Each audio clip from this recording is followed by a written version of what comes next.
Carp মাছের fattening বা carp মাছ মোটা তাজাকরণ এই জিনিসটা কেন করবেন বা কি জন্য করা উচিত? দেখুন, কার্প মাছের ফ্যাটেনিং কেন করা হয়? কারণ হলো কি, মাছ বড় সাইজ হবে, আর বড় সাইজের মাছ হলে বিক্রি করতে সুবিধা হয় বা ভালো দামে বিক্রি করা যায়। বর্তমান সময়ে দেখবেন কার্প মাছের ফ্যাটেনিংটা কিন্তু অনেক পপুলার হয়ে গেছে।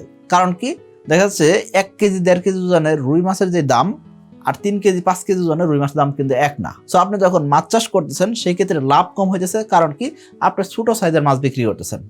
আরেকজন খামারি লাভবান বেশি হইতেছেন, কারণ কি উনি কার্প মাছের মোটা তাজাকরণ করতেছেন বা কার্প মাছ ফ্যাটেনিং করতেছেন, যার কারণে ওনার মাছের দাম বেশি হইতেছে। এবং কি ওনার যে উৎপাদন ব্যয়, আপনার উৎপাদন ব্যয় কিন্তু দুজনের একই সমান, কিন্তু উনি কি করতেছে, লাভ বেশি করতেছে, কারণ কি ওনার মাছের দাম বেশি। উনি কমপক্ষে 300 টাকা কেজি বিক্রি করতেছে পাইকারি দর, আর আপনি বিক্রি করতেছেন 220 টাকা, 225 টাকা বা সর্বোচ্চ 250 টাকা।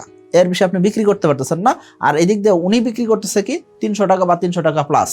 এই যে জায়গাতে উনি লাভটা বেশি করলেন, এই লাভটা তো আপনি করতে পারতেছেন না। এখন এই কার্প মাছের ফ্যাটেনিং তাহলে কিভাবে করতে হয়?